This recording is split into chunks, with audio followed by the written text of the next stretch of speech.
and welcome to Creating a Life You Love with Adriana, where we talk about all things mental, physical, spiritual, emotional health, and just how to create a healthy lifestyle centered on the Lord. This is my husband, Christopher. Weird for you to say that. Yeah, it is weird. I know it is weird for me to say that. It is fun, but it is weird. I'm probably not going to get used to that for a while. But anyway, we have him here today because we're going to be talking about our relationship, everything from the start of it to the breakup to getting back together and now marriage and how that is going. And this is going to be part 3. So if you didn't listen to part 1 and 2, go do that because you'll miss a lot of context. And with that being said, let's get into it.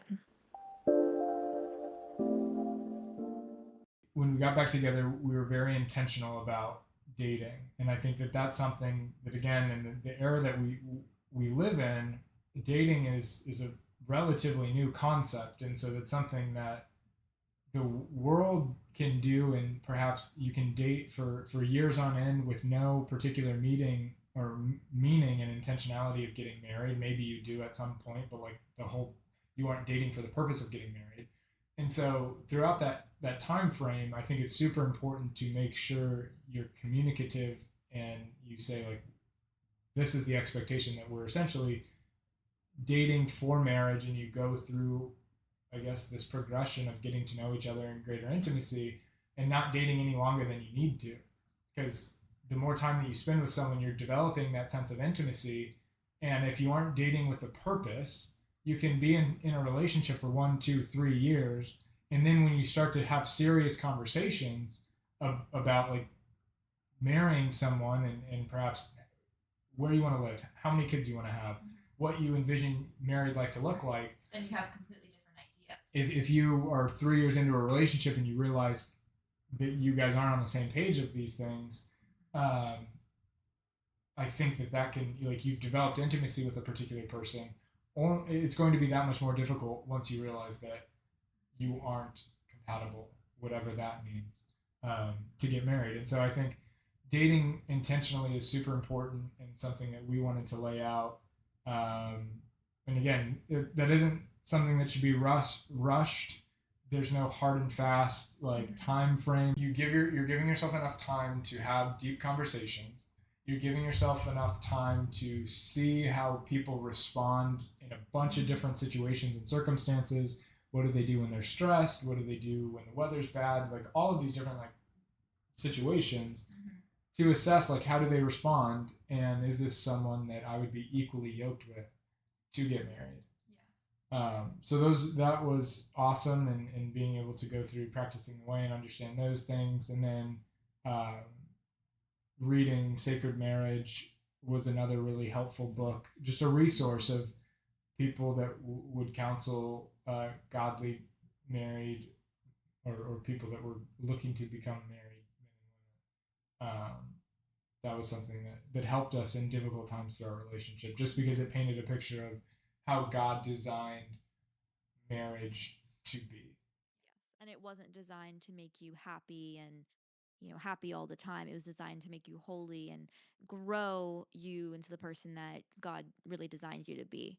Not saying that you can't have joyful times. We've had a lot of fun in marriage and a lot of laughs, but ultimately we shouldn't run from the pain because, oh, I'm not happy. Like, I'm not happy in this relationship, so I shouldn't be in it. You're never going to be happy in any relationship all the time, because if you're with another person, you're bound to butt heads at some point.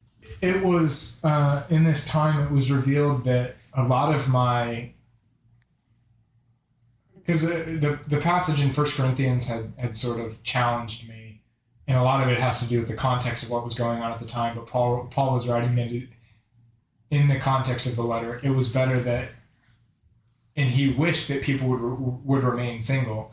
And I wrestled through that, and I think that there's a lot to read into of what was going on at that time as he was writing to the church in Corinth. And what I realized is that it was just when we would have strife, it was my level of selfishness that drew me to want to be single, because it would make my life easier. Like, as an only child, like I would be able to do whatever I want. And I was not spoiled. Perhaps to some degree, like I in our culture, like we are very spoiled. Yeah, not spoiled in like you just had everything you needed. You never had to go without. Yes. Yeah. For sure. So it's about summer of 2024, so almost a year ago. It was after the Colorado trip. So call it July 2024. I think her parents had gone on a trip, and that enabled us to spend some quality time together one on one. In my living situation, I had a couple roommates, and so we never really had like alone time. I mean, obviously we did, like if we went to the beach or something, but Yeah. it was sort of we never really had a space that was our own that we could like cook a meal together, or whatever. And obviously, like there's some wisdom and some health in that, Yeah. of not putting ourselves in unwise situations. But Right. over a couple days, we had some like deeper conversations. We spent longer days with each other. Yeah. Like we would come over or whatever, and we would spend time together in the morning, and then maybe we would like work out and just like spend a full day together, as though sort of Yeah. envisioning what it may be like to be married. Yeah. And so that's when we I think first really started talking about marriage and what that may look like. And Like a timeline. yes, and in this, I had mentioned that I was blessed with some older relationships, older men that were speaking into my life, and one of them was he and his wife did premarital counseling, and I don't know what's common in the church today, or just even in the world, if people wait until they're engaged to do premarital counseling. I think people are more so doing it before they're engaged. I think that makes the most sense. It makes sense. You have, why buy the ring until you have an older couple. Someone who I'm sure has led many couples through premarital counseling, be able to walk you through premarital counseling to sort of perhaps draw out anything else that they think that is wise or necessary to talk about or discuss. And again, we had been pretty thorough. We've read a lot of really deep books together, spiritually, and that brought up a lot of conversations organically. We naturally talk deeply though, and that came like some people, they might not have those conversations, it just doesn't come naturally to them. So it might help you to be around an older couple who's asking you those questions that you never maybe felt comfortable asking another person. We just happen to be more, I don't know, inclined to talking. Like I was an open book, I would share anything, which sometimes I would share too much. That's a problem of mine. Yes, but we did premarital. Yeah, so we made the decision to do premarital. What that looked like for us was 6 weeks where we would just go over to our friend's house, an older couple in our church, and there were, I don't know, 10 topics that over the 6 weeks we covered. We took an assessment that was sort of an assessment on how we felt about a variety of subjects, from finances to spiritual health to gender roles. Yeah, like traditional gender roles. How you would raise kids. Yeah. So again, like it was pretty thorough in the topics that were discussed. I think that as we learned, so we went through the premarital process. At that point, we sort of got like, check the box. Yeah. Of like, this was a step that we did. This couple that we valued, whose opinion we valued, they signed off on it. Yeah, they said everything. And so we were like, so basically at that point, like, what are we waiting for? And I think there was this level of like, yeah, I don't know. The next step was marriage. And I was also living with my parents, and I could have made the decision to, leave, rent on my own. But it just didn't seem like the next step seemed to be like, oh, get married. Like you were in a situation with your roommates where you kind of wanted to move out and be on your own, and I wanted to move out and be on my own. And so were we going to do that and live separately, or were we just going to get married? And we wanted to get married, and like we said, like the boxes were checked off. So why not just now, even if it was a shorter time period than what some people may have expected? Yeah, and I think with that, we place so much emphasis, or at least I did, I placed so much emphasis on this sort of approve of. We went through premarital counseling. Like that's the extent. That's how thorough we needed to be. And there were a number of different things of, as she mentioned, because we she wasn't living on her own and hadn't developed perhaps certain skills or been put in certain situations to make decisions. We had never really faced the challenges that a lot of couples do of like making difficult decisions together. And I think that that's natural within the Christian community because like most people don't move in with their significant other before marriage. I don't think that that's a bad thing Right. because you're like, we still had a lot of difficult conversations before. It just wasn't about, are we going to eat out tonight or am I going to cook, you know? Yeah. So it's just, it's different, but we've already had a lot of difficult conversations. And I don't know if, like, I'm not saying living together beforehand would have solved everything. We probably would have been like, I'm breaking up with you or who knows what, and saw those little things of like, oh, well, we have different habits. We like to work out at different times. We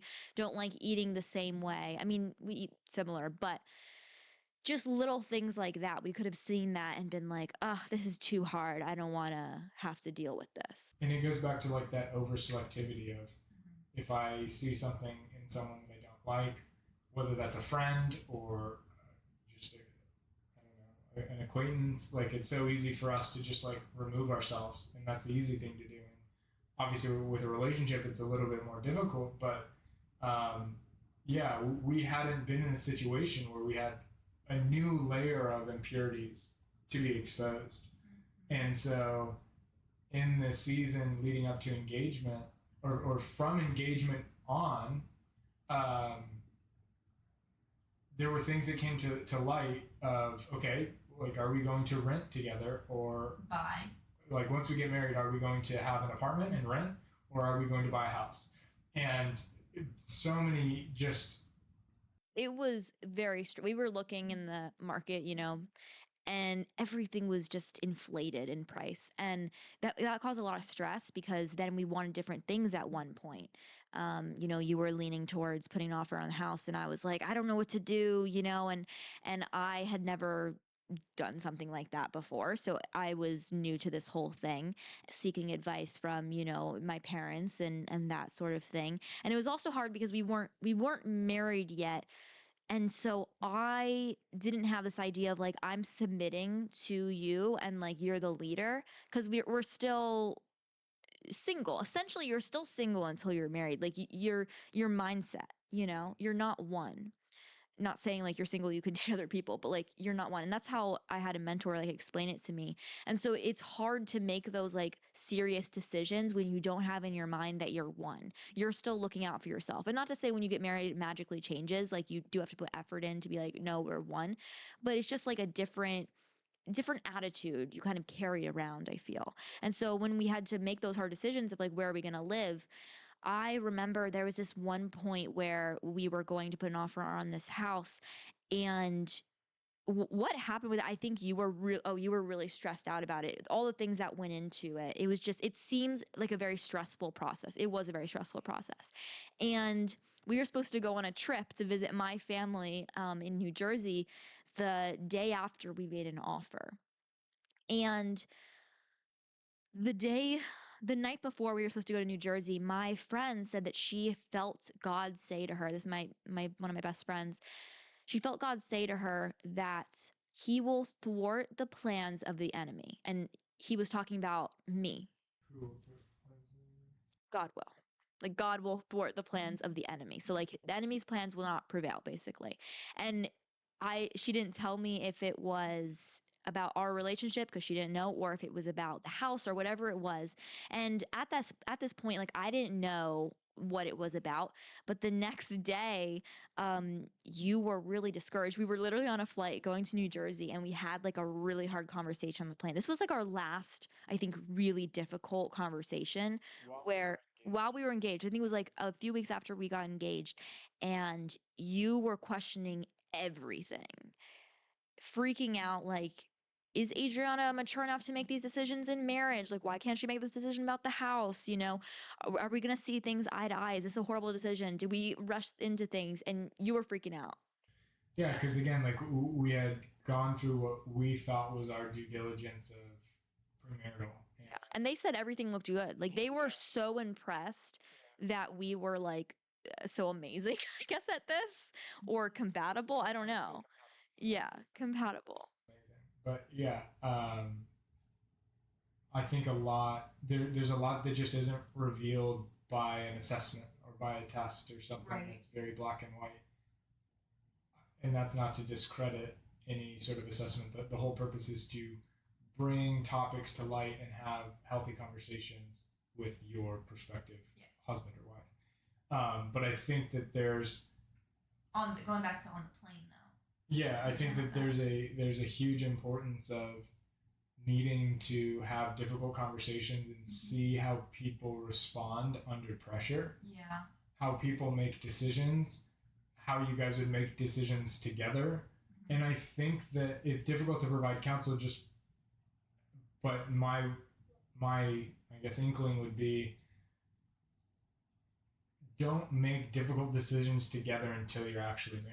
And that's difficult because like we didn't have a living Right. situation. We were both going to change. It's not like I had a house and she was just moving into it, or I had my own apartment and she was just going to move right into it. So it was a unique situation, but I think that it not being married and trying to make difficult decisions.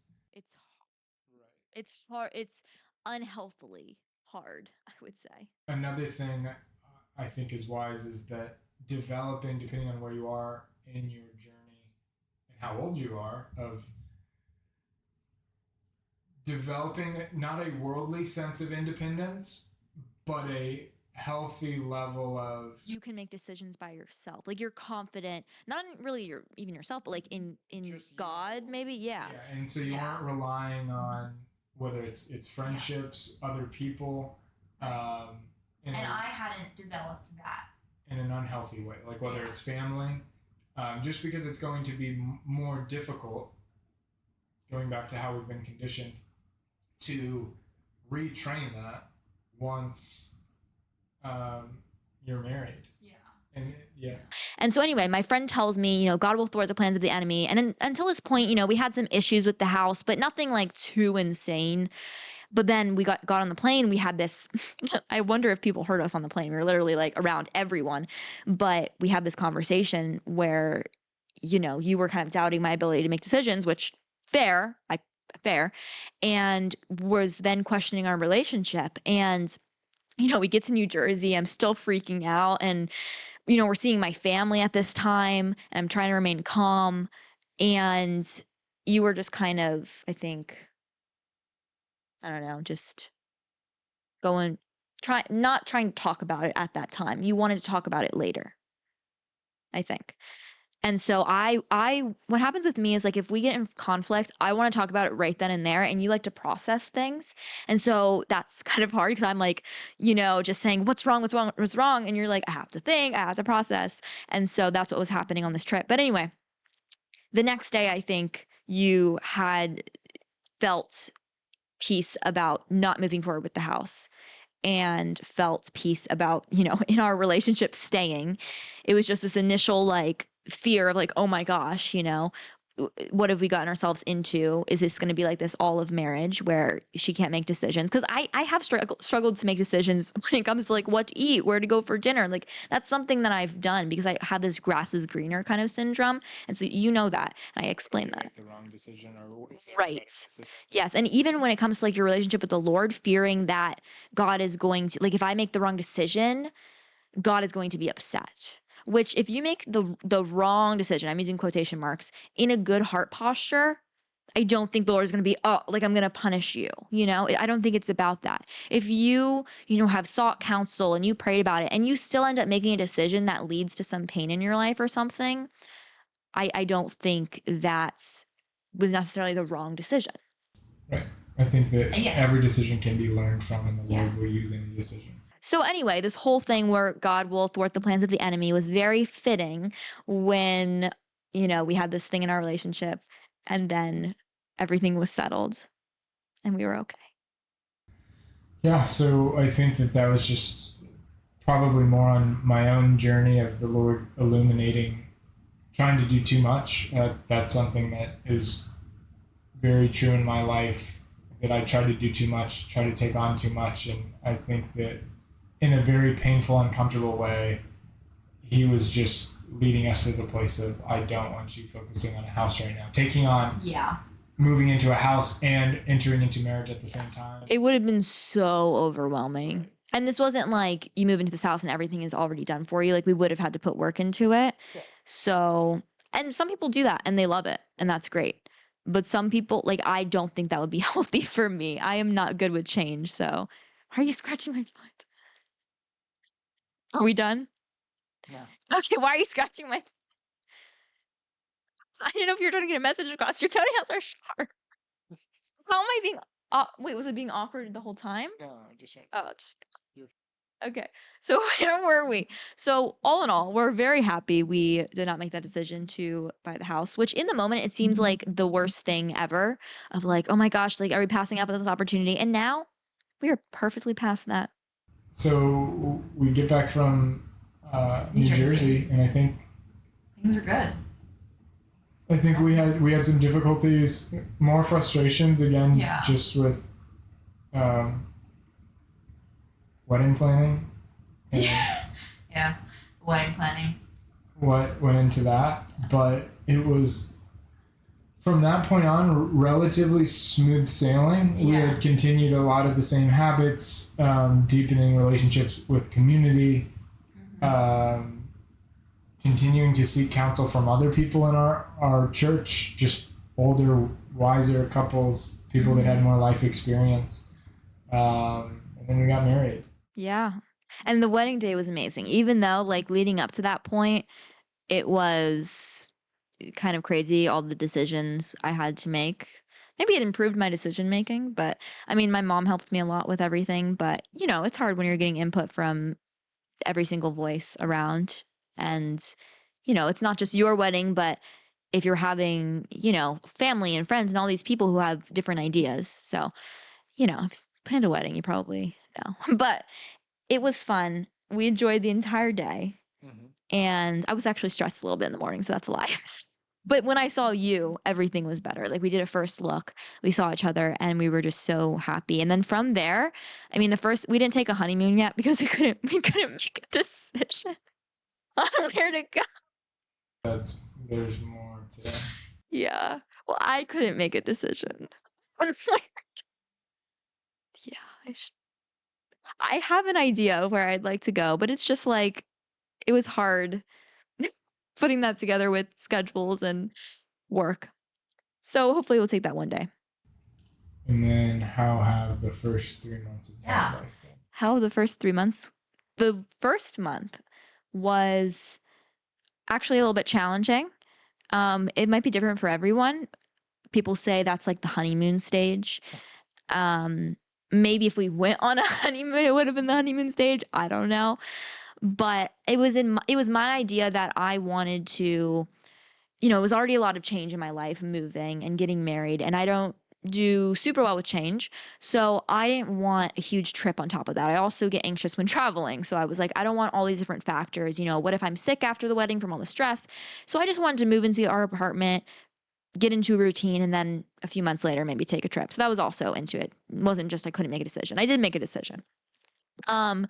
So we wanted to wait a little bit, but in that month, I think from March to April, it was just like finding routine and, you know, things from like you're not used to cooking every single meal at home, which I talked about this on my podcast. I think last week I mentioned something like this. But, you know, I'm used to cooking every single meal at home. And so just those little things, you like working out at night, I like working out in the morning. I can be a little bit neurotic with cleanliness. Not in the way where, no, listen, hear me out, okay? I can be clumsy. When I do the dishwasher, it doesn't look perfect. I'm neurotic about specific things. Like if you have your wallet on the counter, I'm like, put your wallet where it belongs, you know? And if like something is on your nightstand and it's like crooked, I want to straighten it. And you're like, what are you doing? Or if like the cash is not in a bundle neatly, I'm like, yeah, come on. So things like that, you know? Yeah, you know.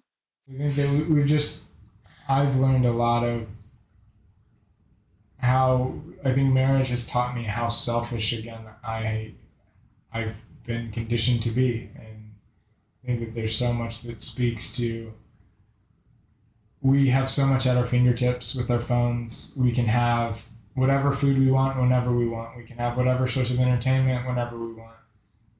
And so we're so used to getting our way all the time without having to work for it. And then when you bring two people together that have their own desires, and we are called to consider the other's interest above our own, there's a lot of friction and there's a lot of frustration if you hold on to getting your way. There's a level of dying to yourself and being content with not getting your way. Yes.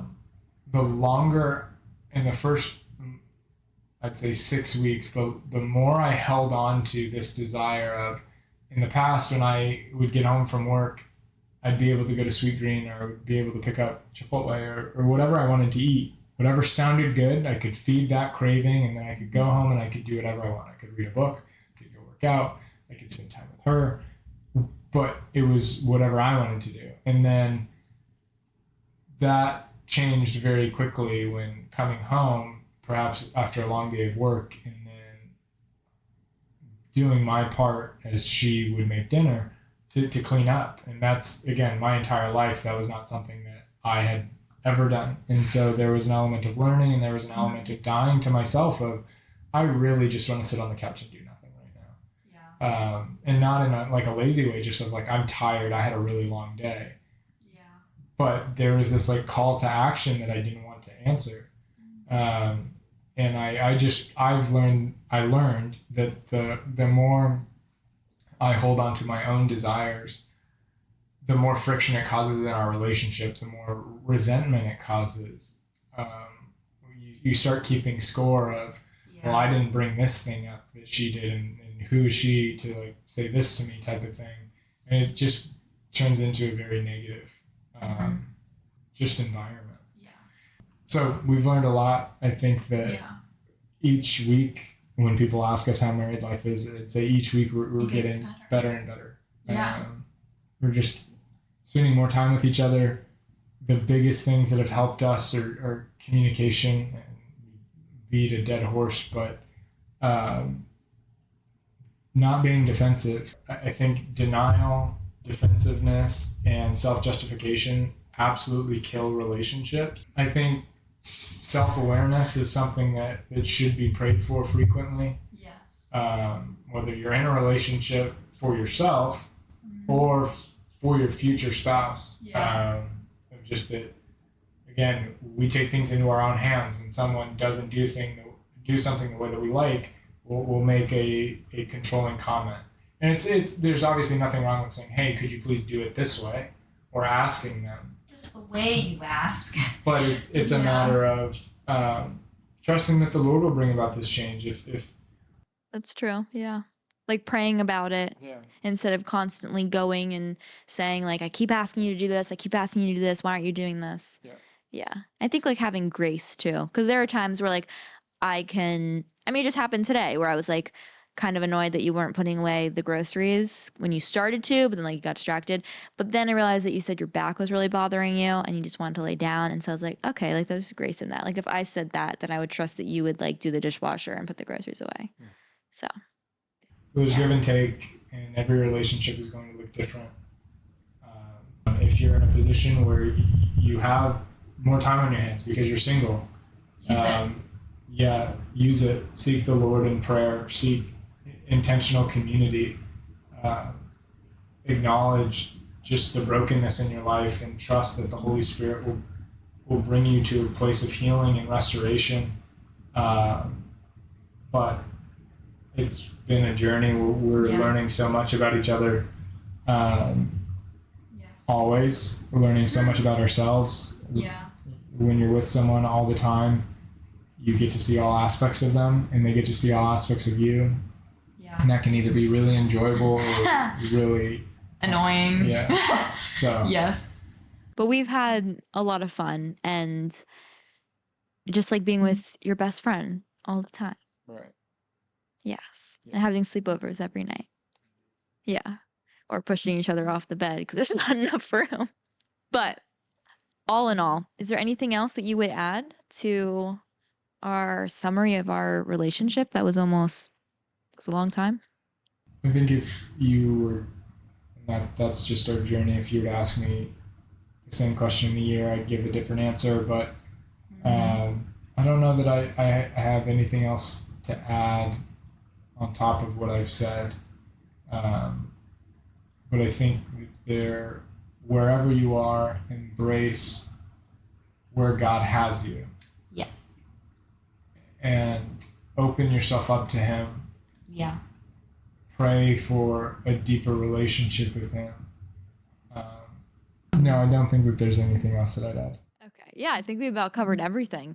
And maybe we'll do a little update. I don't know how much you'll be on the podcast, but we can do a little update maybe a few months or a few weeks from now and just, yeah, give any insight. Of course, we probably won't be given all the marriage advice because we are not in this for very long. So, go to someone who's been in this longer for that advice. But there's certainly a lot of lessons that we've learned that, we talked about that we've learned from our breakup, the time of singleness, getting back together, and now marriage. And so all of that just combined, I think the above theme or the overall theme is seek first the kingdom, seek first the Lord, and everything else will be added to you. Not to say that you are going to get everything your heart desires, but you're going to get what you need in that moment in order to become the person that God has created you to be. And so our relationship has not been like some picture perfect romance. There's definitely been times like when we first met, we went to get pizza and then we brought it on the beach and it started raining and our shirts were soaked and our pizza was soggy and we kept talking and there was a rainbow and it was like kind of this picturesque just moment, And that was all great and all. But everything that led after that was like a storm with a little bit of sunshine, and then some sun showers, and then the sun came out for a while. And then it thundered, and it was all over the place. And we're still learning and growing. I think just what we've learned is seek first the Lord. And that's all I have to say after we talked for quite a bit. And yeah. I thought it was something to add. Oh, something to add. I think that if you're things to look for, which I'm sure you've already talked about, Things to look for in a relationship. in Yes, another human being. Yes. You want to lay a list out? Yeah, I think someone that is selfless. Yeah, but not necessarily like we're not selfless all the time, So we're Sure, not but saying I'm like saying that, they have the ability to be selfless. Like for sure. they have shown it before. Yes. Maybe not all the For time. sure. I think so. I guess to parse it all the way back, just a willingness to grow. Yes, I think that's the most important thing. Like, Yeah. I mean, above being centered on the Lord, like the willingness to grow. And that's not in like a self-help type of way that is like perpetuated by our culture, but more of they are open to have someone speak into their lives. They don't justify sin. They're willing to receive not necessarily criticism, but receive difficult conversations. Yeah. Somebody that's selfless. I think that's a really awesome attribute, something that I'm currently having to learn because it's not something that came naturally to me.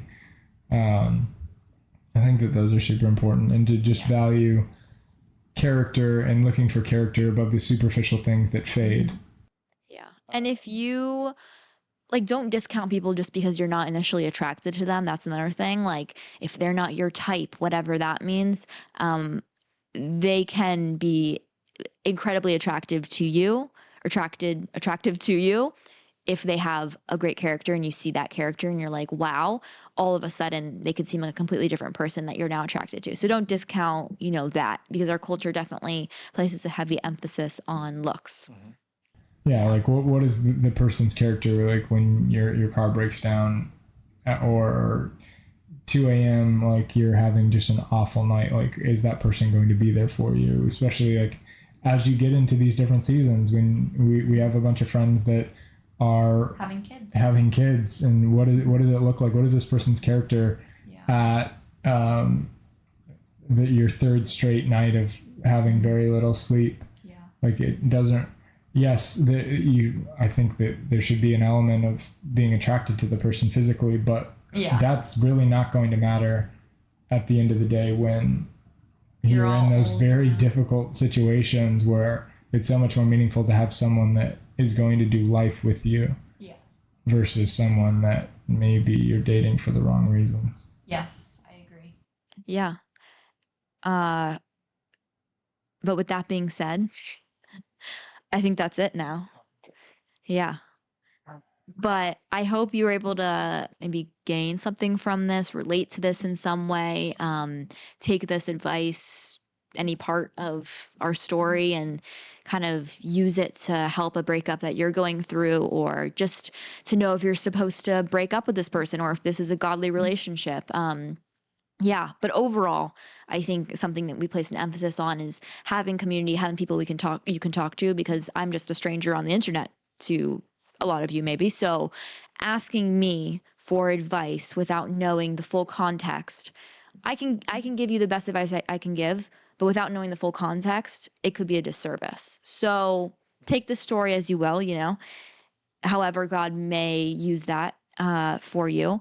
But overall, I hope you can find some community and someone to talk to if you don't have that already, that can guide you through any challenges in your relationships that you're facing. I think a prayer that I've been praying a lot lately is that I would see, especially with Pentecost and around this time of whenever this is released, of seeing the way that the Holy Spirit moved in the early church, of just wanting to see what God wants to do in us and in our community in ways that I can't explain away. Whether that's something that technology enables us to do, but essentially I want to see what only God can do, that it would deepen my faith and deepen my relationship and deepen my trust in him. So that's a prayer that I'm praying for myself. And that I think is something that's healthy to pray for, of just, Lord, help me to see you in new ways, and help me to trust you more deeply. Yeah. Well, we're going to end it here before you think of anything else to say. We'll save it for next time. But with all of that being said, we hope you enjoyed part 1, part 2, and now part 3. Hopefully you listen to all of them, because otherwise there's a lot of context that you would be missing. Sorry to step on your toe. Okay. But we hope you were able to glean something from this. Is the word glean? Glean something from this, get some advice or about your relationships if you're going through a breakup, or even in your singleness. And if you did like the podcast episode, make sure to follow along for more, because this will not be the last time that Christopher is on. If you enjoyed this special guest, and if you didn't, well, just watch my episodes. He won't be on too much. But comment below if you want him on more. Maybe we can arrange something. No, we'll see. So anyway, yeah, follow along for more. Give us a like if you did enjoy the episode. And with that being said, I hope you have a wonderful day, night, week, and that we can continue to create a life we love together. Bye.